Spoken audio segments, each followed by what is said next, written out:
Eu nunca me adaptei ao modelo de aula tradicional. Você pode se perguntar, nossa, Lambert, mas você faz medicina na USP e não gosta de aula tradicional? Cara, eu sempre achei péssimo. Eu acho um modelo totalmente medieval se sentar por umas 2 horas na frente do professor. Com raras exceções, a preocupação com a didática é mínima. A pessoa chega lá, vomita um monte de fórmula e você perde um tempão, porque ou você não entende, ou é feito de um jeito que você vai esquecer 2 dias depois. Então, para mim, não faz muito sentido esse modelo. E eu acho ainda, se você for falar de natureza, é pior ainda, porque natureza tem uma parte decorar e tudo bem, mas tem uma parte que se você não entender o que está acontecendo em física, química e uma parte boa de genética, evolução, de biologia, se você não entende o processo, se você não consegue contextualizar aquilo e visualizar aquilo, fica muito difícil entender. Você não vai conseguir só por fórmula resolver as questões.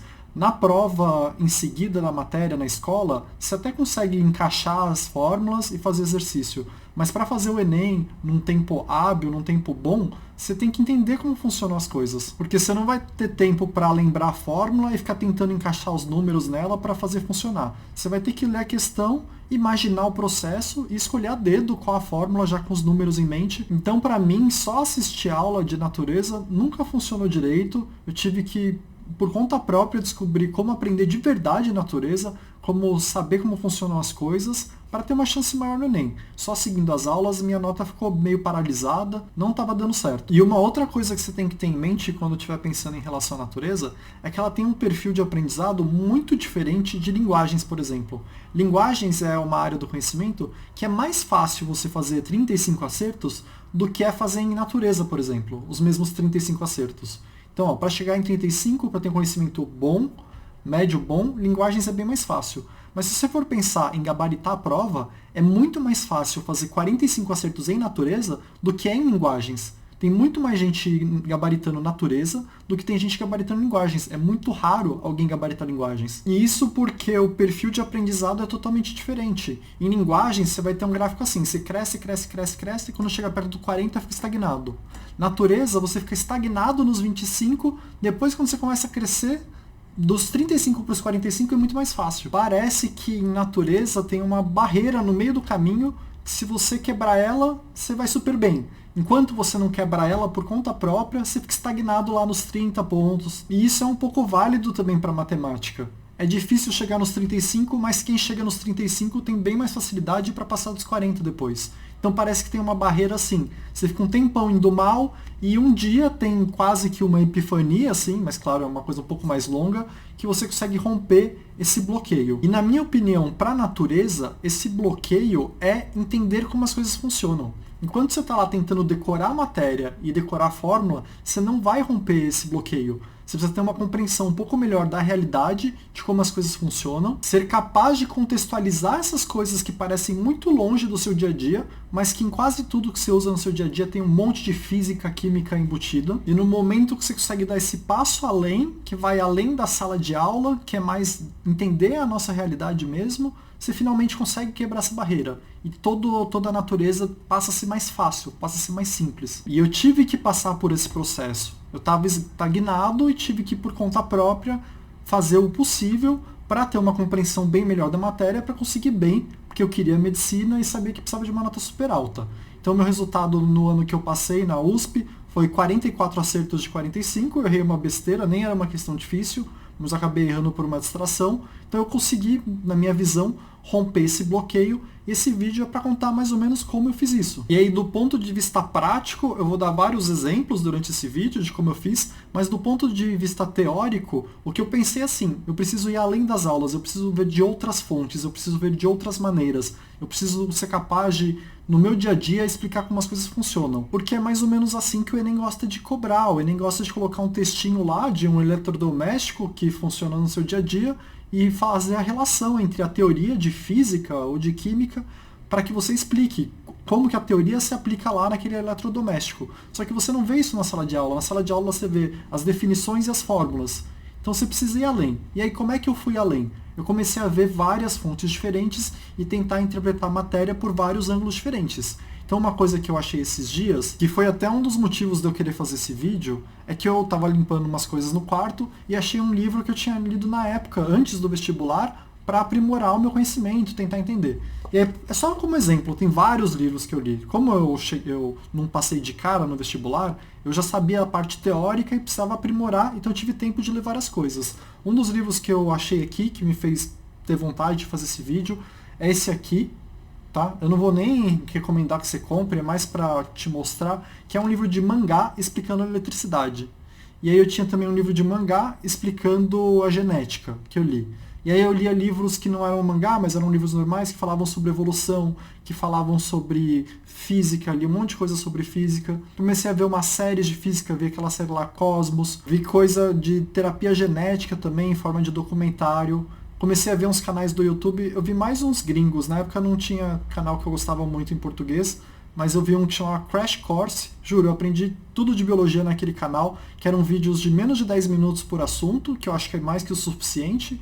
Só que eles tinham um monte de animação, então era bem mais fácil de eu visualizar o que estava acontecendo, que era muito superior a assistir uma aula, por exemplo.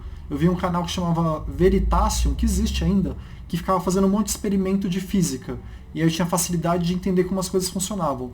Então eu comecei a consumir tudo o que eu podia em relação à natureza e passei a gostar de natureza. Eu passei a ficar interessado, passei a querer descobrir como as coisas funcionavam. Então quanto mais eu estudava, sem ser por apostila de cursinho, sem ser por aula, mais eu tinha vontade de ir atrás de coisas além. E sempre com essa mentalidade de eu preciso ver as mesmas coisas por vários ângulos, até para ser capaz de depois fazer uma conexão entre os assuntos, porque no final das contas é meio que tudo a mesma coisa, só que vista por pedaços diferentes e de formas diferentes, e preciso ser capaz de aplicar isso no meu dia a dia. Então não é que eu abandonei as aulas, não é que eu abandonei as apostilas de cursinho, mas quando eu estava estudando as coisas de vestibular especificamente, eu fazia essa relação com as coisas que eu tinha visto de experimento, de vídeo no YouTube, de livro que eu tinha lido, com as fórmulas. E aí sim, finalmente, ficou tranquilo. Porque o desafio de natureza, no começo, quando você está começando a aprender natureza, parece que são as fórmulas, parece que é muita conta. Mas eu juro, depois que você entende o que está acontecendo, as fórmulas passam a ser ridículas.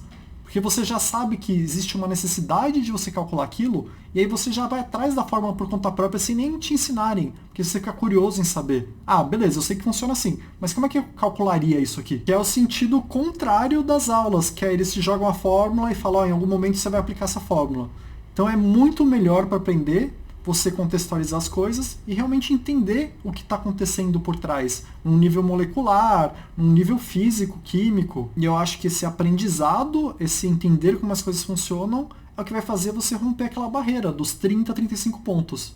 E aí você vai ver que natureza é bem mais fácil que linguagens, porque não tem essa questão quase que de subjetividade das linguagens. Natureza, depois que você entende o que está acontecendo, você aplica a forma, calcula, é que nem matemática, é sim ou não. Não tem meio certo, sabe? E aí eu tento aqui no canal passar isso pra vocês de várias fórmulas. Então sempre que eu faço um vídeo de dicas de natureza, eu falo pra você, ó, você tem que tentar ver os mesmos assuntos por vários ângulos e tentar entender como que esses assuntos se aplicam no seu dia a dia, no celular, na geladeira, na televisão. Mas fora isso, eu escrevo os contos, que é uma chance de eu te falar tudo que eu aprendi nas minhas leituras, de todas as áreas do conhecimento, que eu fui justamente para aprender as coisas por um ângulo diferente. Então eu falo nos contos coisas que não são faladas nas escolas, que são macetes que eu aprendi, que são jeitos de ver a mesma matéria por um olhar diferente, para conseguir passar para vocês de algumas formas. Então dá uma olhada nos contos, você vai aprender coisa para a prova do Enem que outras pessoas não sabem e vai criar mais interesse em saber mais coisas ainda.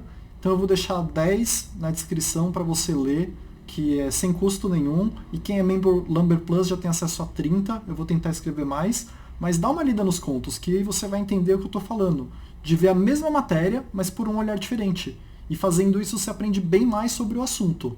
E fora isso que eu faço no canal, que eventualmente é difícil fazer, mas eventualmente eu tento fazer uns vídeos de natureza temáticos. Então eu pego um tema qualquer e aplico a esse tema o conhecimento que você tem em sala de aula para você já fazer essa relação, que é o que a escola não faria também. Então, por exemplo, tem um vídeo que eu falo de como faria para viver em Marte, que eu te explico os perigos de viver em Marte e explico por meio da física e química de ensino médio o porquê é perigoso viver em Marte. Aí tem um outro que eu fiz recentemente, que eu usei o tema implosão, que é um tema que está na mídia, porque esse ano teve um evento aí de implosão, e te explico por meio de fórmulas de física e química o que pode acontecer, o que aconteceu. Então, nessa linha de te explicar a matéria contextualizando, eu vou colocar aqui nesse vídeo agora 3 vídeos que eu vou editar para ficar um pouco mais curto, que eu faço exatamente isso. O primeiro eu vou explicar por que as bolhas são bonitas, e aí vou usar um monte de teoria de luz, de ondas, de surfactante para explicar por que as bolhas são bonitas. Em seguida eu vou colocar o vídeo de Marte editado, também para ficar um pouco mais curto, que eu falo sobre campo magnético, que eu falo sobre processos de radiação, radioatividade, bombas nucleares, também é um vídeo bem legal. E por último, para fechar esse vídeo de hoje, mas também editado, eu vou colocar um que é um pouco mais complexo, que é que eu explico para você como é formada a nossa realidade, qual que é a composição da nossa realidade. E aí tudo com essa ideia de contextualizar a teoria que você já teve em algum momento da vida e conseguir fazer essa relação para ficar bem mais fácil. Nesse último vídeo você vai entender um pouco mais sobre moléculas, sobre ligação química, eu acho que vai ser interessante.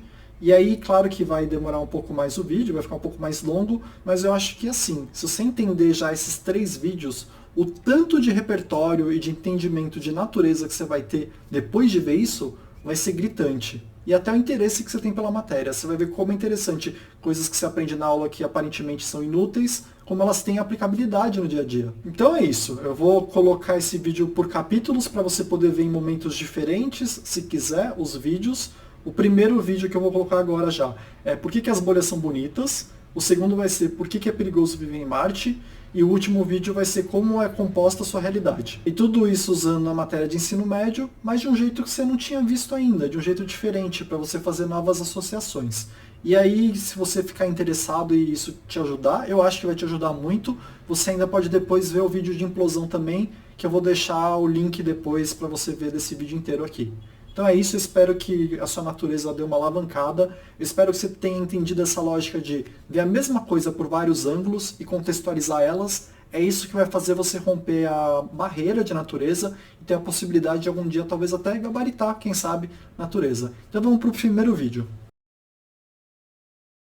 Bolhas são perfeitas para a gente entender vários dos conceitos que sempre caem no Enem. Porque para entender o porquê de uma bolha ser tão bonita, você precisa entender vários outros conceitos que agrupados vão fazer sentido para você entender por que em uma bolha parece ter um arco-íris, mas ainda é um pouco mais bonito, porque parece um arco-íris que se movimenta e brilha mais. Então hoje a gente vai falar sobre isso. A gente vai tentar responder as perguntas: o que é uma bolha e por que ela é tão bonita? E no processo a gente vai ter que falar sobre química, física, vai ter que falar sobre tensoativo, vai ter que falar sobre luz, vai ter que falar sobre ondas, vai ter que falar um monte de coisa que cai no Enem, isoladamente cada um dos conceitos. E se você conseguir sair desse vídeo entendendo mais ou menos o que é uma bolha e como ela funciona, você vai ter facilidade em várias das questões da prova. Então vamos começar. O que é uma bolha? Quando você era criança, você misturava um pouco de água com um pouco de detergente, colocava um arame em forma circular dentro desse potinho e assoprava. E daí surgia uma bolha. Então a bolha basicamente é formada por sabão e água. E sabão é algo que cai muito no Enem. Não na forma necessariamente de sabão, mas podem falar sabão,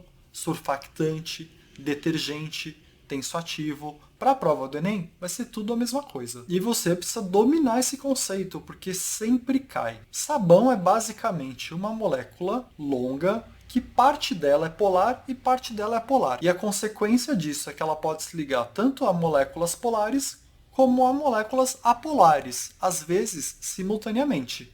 E esse é o funcionamento de, por exemplo, quando você está tomando banho e passa sabão para se limpar. O que está acontecendo na prática é que o sabão está se ligando na gordura que está no seu corpo, que a gente vai chamar aqui de sujeira, e quando você joga água por cima, ela também se liga no sabão, na ponta oposta do sabão, tirando a gordura do seu corpo, porque o sabão vai estar ligado simultaneamente de um lado a gordura, que é apolar, e de outro a água, que é polar. E isso é incrível, porque substâncias polares tendem a ficar com substâncias polares, e substâncias apolares tendem a ficar com substâncias apolares. É por isso que quando se mistura água e óleo, eles ficam separados num copo, por exemplo. Sabão, detergente, surfactante, tensoativo, que a gente vai considerar tudo a mesma coisa, tem a capacidade de fazer um se conectar ao outro. E é isso que possibilita também, por exemplo, a existência de bolhas no ar. A bolha é uma estrutura esférica com ar ao redor dela, pelo lado externo, e ar pelo lado interno dela.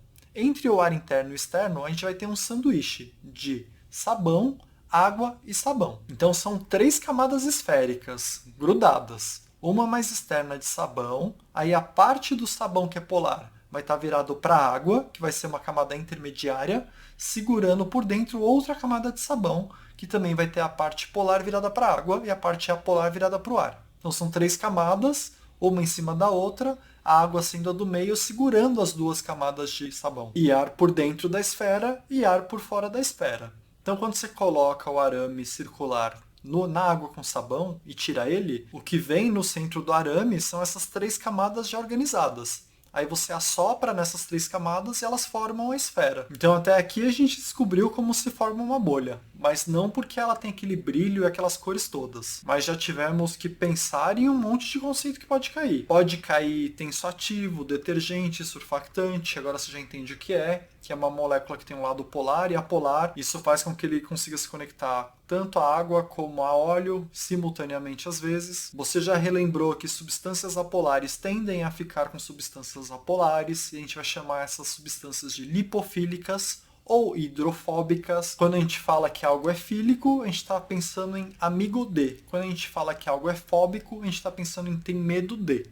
Então a água é hidrofílica, que é amiga de água, mas é ao mesmo tempo lipofóbica, que tem medo de gordura. Gordura, por outro lado, é lipofílica, gosta de gordura, e é hidrofóbica, tem medo de água. E sabão é uma molécula que é simultaneamente hidrofílica e lipofílica, depende da parte da molécula que você está lidando. E se você quiser evoluir um pouco mais em sabão, você pode aproveitar esse momento para dar uma olhada em química, em reações de saponificação, que são reações que formam sabão. E se você ver tudo junto, vai ser melhor para gravar, porque vai fazer mais sentido. Tem gente que falaria que isso é interdisciplinar, mas não é interdisciplinar, porque é tudo a mesma coisa. Na minha cabeça faria muito sentido você ver reações de formação de sabão quando você está vendo sabão. Mas nada disso explica por que as bolhas são bonitas. Isso é só como são formadas as bolhas. Agora vem a parte de por que elas brilham daquele jeito, por que elas têm várias cores. E para entender isso, você precisa saber um monte de coisas sobre luz. Vários conceitos que caem no Enem. Você precisa entender que a luz é simultaneamente onda e partícula, você precisa saber um pouco de refração e precisa saber sobre interferência de ondas. Juntando todos esses conceitos, você consegue explicar por que ela tem várias cores e por que ela brilha daquela forma. Que é o mesmo jeito que brilha, por exemplo, gota de óleo quando você vê no chão, e às vezes até alguns tipos de óculos que você olha, dependendo do ângulo que você olha, tem umas cores diferentes e um brilho diferente. Esse fenômeno, que acontece tanto com a bolha como com as gotas de óleo, é chamado de iridescência. Esse fenômeno não é cobrado pelo Enem. Mas para explicar a iridescência, você precisa saber vários outros conceitos, que são os que eu já acabei de falar e que eu vou explicar um pouquinho agora, que juntos formam esse visual da bolha. E esses outros conceitos caem sim no Enem. Então a primeira coisa que você tem que colocar na sua cabeça é que a luz é simultaneamente onda e partícula. Em alguns momentos você vai usar um modelo de luz como se ela fosse uma partícula, vai ser mais simples analisar dessa forma. Em outros você vai usar um modelo como se ela fosse uma onda. Quando você fala de reflexão, refração, de ângulos, é mais simples falar como se ela fosse uma partícula. Mas quando você está falando de interferência construtiva e destrutiva, você tem que pensar como se fosse uma onda. Então vamos começar falando como se ela fosse uma partícula e falar do fenômeno de reflexão e de refração. Reflexão é quando a luz bate em um meio diferente do meio que ela está e continua no mesmo meio. Ela bate e volta. Já na refração, ela não volta. Ela atravessa para um meio novo e nesse processo ela sofre um desvio. E é interessante da gente saber agora que esse desvio depende da cor que é a luz que está chegando. Cada cor vai desviar um tanto. É um pouco mais simples entender a reflexão quando a gente olha para um espelho e é um pouco mais simples entender a refração quando a gente olha para um arco-íris. Como a luz do sol tem várias cores juntas, e como cada cor sofre um desvio diferente quando troca de meio, dependendo do local onde chove e dependendo do ângulo que está chegando a luz do sol nesse local, as gotas de chuva vão conseguir separar essas várias cores que tem na luz do sol. E aí vão produzir o que a gente chama de arco-íris. E na verdade o fenômeno que está acontecendo ali é a refração.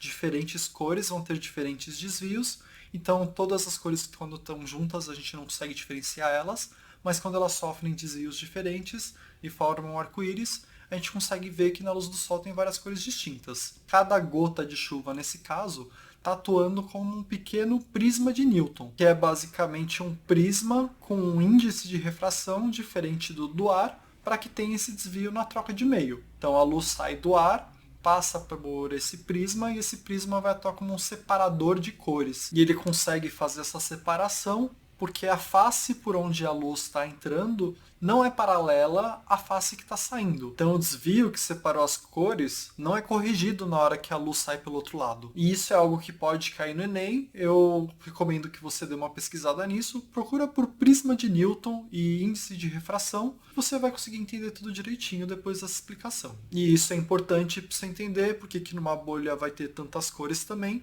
Porque entre as camadas de sabão que tem na bolha, você também vai ter uma espécie de prisma. A bolha em si não é um prisma, mas como você tem camadas e elas estão em forma circular, a face de entrada da luz vai ser num ângulo diferente da face de saída. Então também não vão ter faces paralelas. Então essas camadas, essa forma sanduíche da bolha, vai ter um efeito também de prisma de Newton, o que explica várias colorações diferentes numa bolha. E você também precisa entender que nem sempre acontece exclusivamente a refração e exclusivamente a reflexão.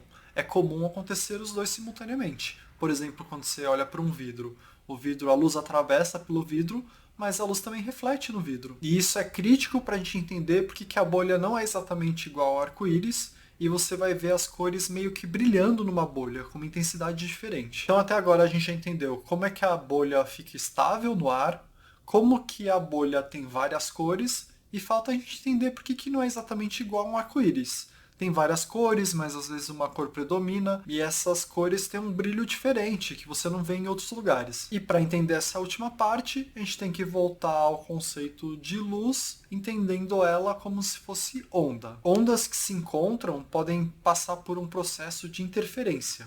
E essa interferência pode ser construtiva ou destrutiva. Ondas que estão em fase sofrem uma interferência construtiva e ficam maiores. Ondas que estão em fase oposta podem se aniquilar. E os dois tipos de interferência vão acabar acontecendo numa bolha, que a bolha vai ter camadas reflexivas. Como a luz vai chegar na bolha por vários ângulos diferentes e ainda vai sofrer a refração, que vai separar essas ondas, esses feixes de luz, as várias reflexões externas e as várias reflexões internas vão acabar se encontrando. E às vezes vai ter interferência construtiva e às vezes interferência destrutiva. As ondas que sofrerem interferência construtiva, e aí pode ser de uma cor ou de outra, vão ficar mais intensas. E algumas outras cores e outras ondas vão sofrer interferência destrutiva, vão se aniquilar e vão sumir. Então você não vai ter a cada instante todas as cores como de um arco-íris. Você vai ter umas cores mais realçadas, porque sofreu interferência construtiva. Você vai ter umas cores que vão sumir em determinado instante, porque sofreram interferência destrutiva. Como a bolha também está sempre em movimento e o ângulo que chega a luz também está sempre em movimento, essas cores vão ficar variando. E você vai ter a percepção de cores se movendo e vai ter realces diferentes a cada instante. Em um momento tem o roxo aparecendo mais, em outro momento tem o laranja aparecendo mais, mas quase formando um arco-íris com mais realce, mas não formando o arco-íris, porque tem cores se aniquilando. E isso vai acontecer principalmente porque você vai ter essas duas camadas reflexivas que vai dar a chance de várias ondas se aniquilarem ou se intensificarem. Então o que a gente chama de iridescência, que de novo não cai no Enem, é a soma desses conceitos de refração, reflexão, com as interferências, tanto construtiva como destrutiva. Tudo isso acontece no que a gente chama de bolha. E com isso a gente passou rapidamente para te ilustrar vários dos conceitos que caem em natureza no Enem. Então você tem que saber sobre substâncias hidrossolúveis e lipossolúveis, você tem que saber sobre tensoativo, que a gente também chama de surfactante, de detergente, de sabão. Você tem que saber que a luz tem essa qualidade tanto partícula quanto onda, depende da forma que você analisa, às vezes é melhor ver de uma forma, às vezes é melhor ver de outra. Você tem que saber que a luz sofre os fenômenos de reflexão e refração e que ondas sofrem o fenômeno de interferência. construtiva e destrutiva. Eu espero que alguns desses conceitos tenham ficado um pouco mais claro para você. Não deixe de procurar eles individualmente, esse é um bom momento para você entender um pouco melhor, porque questões conceituais são muito comuns no Enem. Então é isso, obrigado.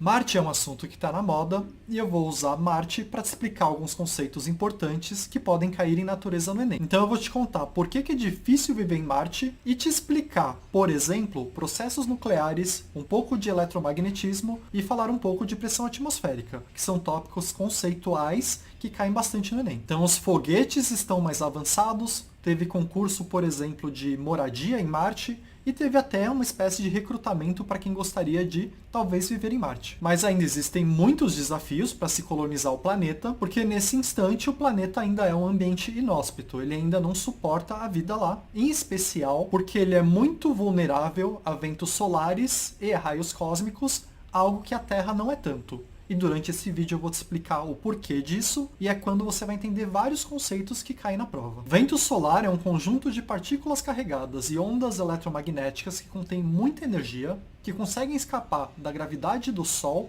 e podem atingir qualquer planeta. E esse vento causa muito dano às células, que não sobrevivem, o que já inviabilizaria a vida. Para você ter uma ideia, aqui na Terra a gente usa ultravioleta em processos de esterilização. Ultravioleta é uma onda eletromagnética que tem certa energia, tem mais energia, por exemplo, que a luz visível, e que a gente consegue usar para matar alguns micro-organismos. No caso dos raios cósmicos, eles podem conter raios gama, que são raios que também estão no espectro eletromagnético, assim como a luz visível e ultravioleta, só que contém muito mais energia que ultravioleta. Se ultravioleta já é capaz de esterilizar, imagina que o raio gama não faria. E essas partículas e ondas contêm muita energia porque o Sol, que emite os ventos solares, e as outras estrelas que emitem os raios cósmicos estão constantemente gerando muita energia, porque dentro dessas estrelas ocorrem muitas reações nucleares. E processos nucleares é algo que cai na prova de natureza do Enem, e você precisa conhecer 3 processos: a fusão nuclear, a fissão nuclear e o decaimento nuclear. A fusão nuclear é a reação entre 2 átomos de hidrogênio que se fundem formando um átomo de hélio e muita energia. A fusão está acontecendo o tempo todo no centro do Sol, mas ela também ocorre nas bombas de hidrogênio, que é um dos tipos de bombas nucleares. O outro tipo de bomba nuclear é a bomba atômica, que acontece a fissão nuclear, que é o segundo processo nuclear que você precisa conhecer para o Enem. Na fissão nuclear, você basicamente tenta quebrar um átomo de urânio ou plutônio com a emissão de nêutrons nesse átomo, e quando esse átomo se rompe, ele gera muita energia também. E a fissão nuclear é muito usada em bombas atômicas, mas também é usada em reatores nucleares para gerar energia. Já a fusão nuclear você encontra em bombas de hidrogênio e no centro do Sol. O terceiro processo que você precisa conhecer é o do decaimento nuclear. Átomos mais instáveis vão, com o tempo, progressivamente, meio que se deteriorando e nisso emitindo algumas partículas e ondas. Tem vários tipos de decaimento e eles são diferenciados pelo que eles estão emitindo. Então tem o decaimento alfa, beta, gama, e esse processo natural é, em muitos casos, útil para a humanidade, porque ele tem várias aplicações. Por exemplo, raio-x, por exemplo, a datação de fósseis a partir do carbono 14, que vai se deteriorando, mas tem o lado ruim, que é a emissão da radiação, que faz mal para a gente. Então, se você for exposto à radiação, você pode sofrer um processo de mutação, que eventualmente se transforma num câncer, e se for muito intensa essa radiação, você pode morrer em poucos dias, que é o que aconteceria se você estivesse em Marte recebendo esse vento solar. E dependendo da intensidade da exposição, você poderia morrer em pouquíssimo tempo. E por sorte, aqui na Terra você não tem tanta exposição ao vento solar, porque a gente tem uma proteção natural para isso. E se trata do campo magnético terrestre, porque um campo magnético tem a capacidade de alterar a direção de uma partícula carregada em movimento. E o vento solar nada mais é que um monte de partícula carregada em movimento. Então, quando essas partículas entram na área de influência do campo magnético terrestre, elas são desviadas, e os seres vivos que habitam o planeta acabam sendo protegidos por causa desse campo magnético. Já Marte não tem esse nível de proteção, então qualquer ser vivo em Marte estaria extremamente exposto aos ventos solares e aos raios cósmicos, o que praticamente inviabiliza a sobrevivência de células naquele planeta. Então você precisa conhecer para o Enem campos magnéticos e também campos elétricos, que não é o caso, mas saber qual a diferença entre eles. Campo magnético vai de um polo positivo para um polo negativo, campos elétricos já são diferentes e funcionam parecido com campos gravitacionais, com a diferença de que campos gravitacionais para a ciência de hoje são apenas de atração e os campos elétricos são de atração e repulsão. Você também precisa entender que apesar de campo magnético e elétrico serem campos diferentes, eles exercem uma influência entre eles. Uma alteração num campo magnético gera um campo elétrico, uma alteração num campo elétrico gera um campo magnético. E como no caso do vento solar, uma partícula carregada contém um campo elétrico que, entrando num campo magnético, sofre um desvio. Esse desvio protege a vida na Terra, pode ser observado indiretamente na Terra a partir das auroras boreal e austral, e a direção do desvio pode ser até compreendida pela regra da mão esquerda que você aprende. O que a regra da mão esquerda te diz é: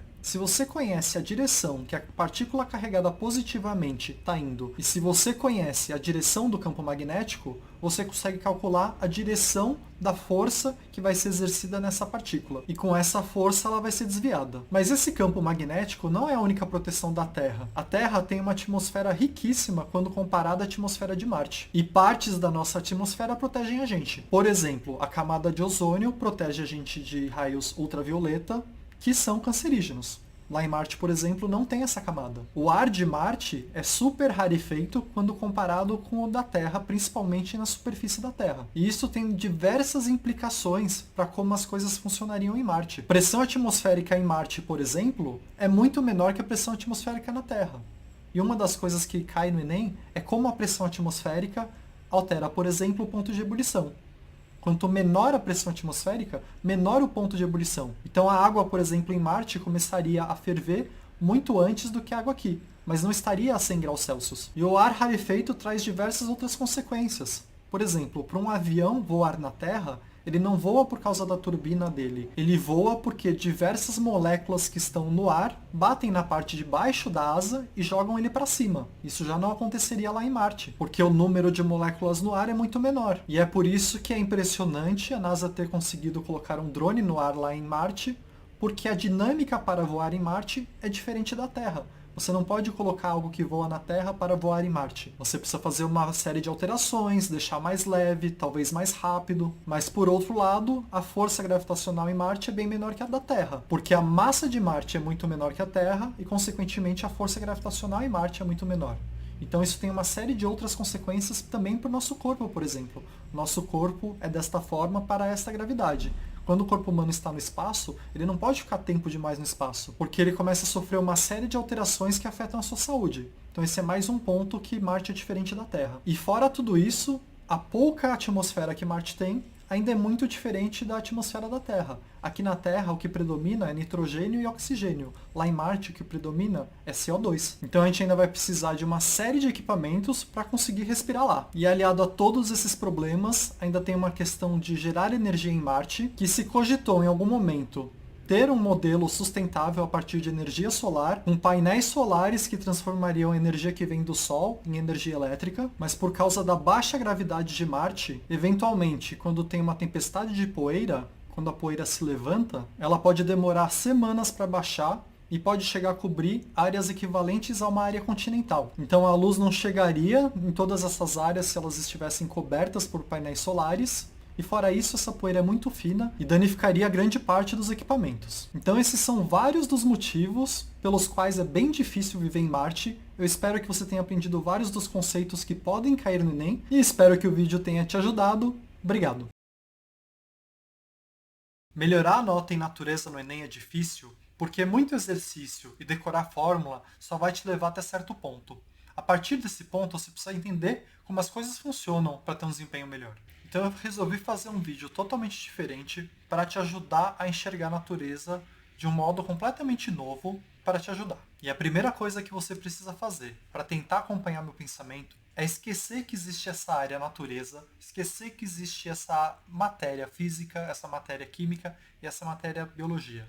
E a partir de agora, a gente vai inventar uma matéria nova junto, que vai se chamar composição da realidade. E nessa matéria, a gente vai tentar explicar como é formado tudo que a gente consegue observar na nossa realidade. E tudo do nosso universo observável é explicado basicamente por 4 forças e um pouco mais de 15 partículas. Todas essas partículas, que a gente chama de partículas elementares, estão descritas numa teoria que a gente chama de modelo padrão. E são poucas as exceções, fora dessas quatro forças e fora desses tijolos, que são essas partículas elementares. Existem ainda as antipartículas, que são raramente observáveis, mas tem algumas aplicações práticas, como por exemplo o positron, e tem ainda a matéria escura, que apesar de não ser observável, é provavelmente a composição de 85% do nosso universo. Mas para nossa sorte, pouquíssimo disso que eu falei cai no Enem. A gente tem que saber que existem as quatro forças e quais são,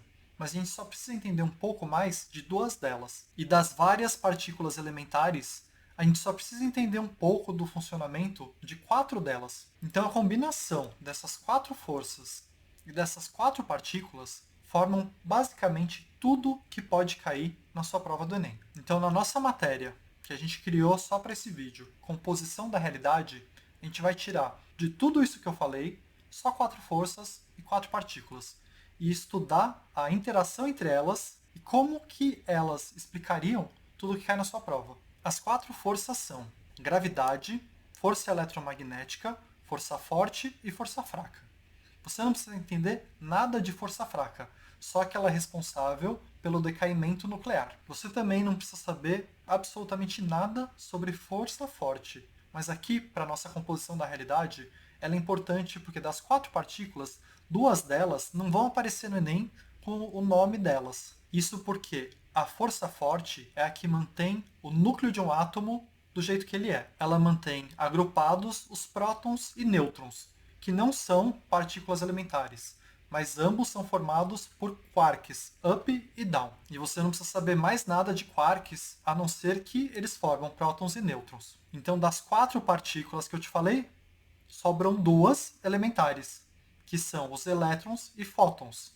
E duas outras partículas que não são elementares, que são os prótons e nêutrons, que são formadas por outras partículas consideradas elementares, os quarks. Então, na nossa matéria, a composição da realidade, você só precisa saber bem, para saber quase tudo que cai no Enem, duas forças, gravidade e eletromagnética, duas partículas elementares, elétron e fóton, e duas outras partículas que não são elementares, próton e nêutron. E essas seis coisas, agrupadas entre elas, formam basicamente tudo que cai na sua prova. Então a nossa matéria é tão simples como quatro tijolos e duas forças que mantêm esses tijolos unidos. Dois desses tijolos ficam no núcleo do átomo, o próton e o nêutron. E fica movimentando ao redor deles os elétrons. Os elétrons eventualmente ganham energia e ficam numa posição mais afastada do núcleo. Mas quando ele volta para sua posição inicial, ele emite uma onda eletromagnética. Um outro nome para essa onda eletromagnética é fóton. Então, a partir de um átomo, a gente já entende os quatro tijolos que vão formar essa nossa realidade que a gente criou para entender tudo o que cai no Enem. E a gente vai usar as duas forças para entender como esses átomos interagem entre eles. A força da gravidade vai exercer uma força entre esses átomos a partir da massa deles. A força eletromagnética vai exercer uma força entre esses átomos a partir da carga deles. E todos os temas da prova do Enem vão surgir a partir dessas partículas e dessas interações. Quando você for avaliar, por exemplo, o fóton, você vai usar a ótica. Quando você for tentar entender esse fóton, mas do ponto de vista de uma onda eletromagnética, você vai usar a ondulatória. Se você quer, por exemplo, analisar o movimento dos elétrons no metal, você vai usar a eletricidade. Se você quiser analisar o movimento dos prótons e nêutrons no espaço e o tempo que eles demoram para chegar de um lugar a outro, você vai usar a cinemática. E se você quiser saber como esse movimento é afetado por outras forças, como a força da gravidade e a força eletromagnética, você vai usar a dinâmica. E se você quiser usar outro tipo de movimento do átomo, o grau de agitação do átomo, você vai usar a termologia. A temperatura nada mais é que uma medida indireta para o grau de agitação das moléculas que você está estudando. E se você quiser entender como um átomo forma outro átomo, você vai ter que estudar fissão nuclear e fusão nuclear. Se você quiser entender como que um átomo se junta a outro, você vai usar ligações químicas.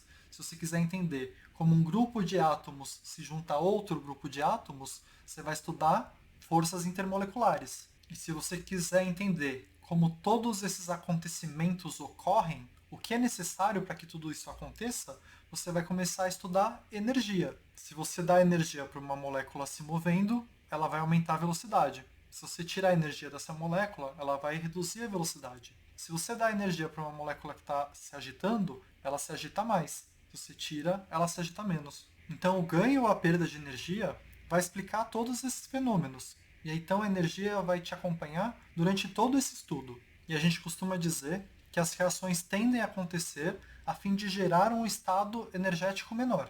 E o tipo de energia que explicaria essa frase em especial seria a energia livre de Gibbs, que você não precisa saber para sua prova. Mas você precisa saber que essa é a explicação para que átomos fiquem juntos, para que moléculas fiquem juntos e que seja possível cada vez mais criar moléculas cada vez maiores e mais complexas. E essas moléculas mais complexas são de extrema importância para que a gente termine de formar essa nossa realidade. Eventualmente, uma molécula se torna tão grande e complexa que ela se torna capaz de ajudar na formação de outras moléculas. Uma dessas moléculas se chama enzima, que é uma proteína capaz de ajudar em outras reações que acabam por formar outras moléculas. Uma outra molécula, talvez até mais interessante, se chama príon, que é uma molécula capaz de formar outras moléculas iguais a ela. E assim você parte a ter um processo de replicação dentro do nosso universo. Mas esse processo ainda é muito limitado, porque a gente não quer criar sempre as mesmas coisas.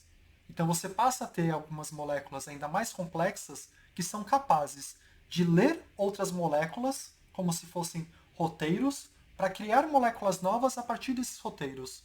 E a isso a gente vai dar o nome de ribossomos, DNA. E no nosso universo a gente começa a ter um monte de molécula que, se organizadas da forma certa, criam um micro-universo de moléculas capaz de replicar esse próprio micro-universo. E a essa replicação de conjunto de moléculas agrupadas da forma correta, para a nossa prova, a gente chama de vida.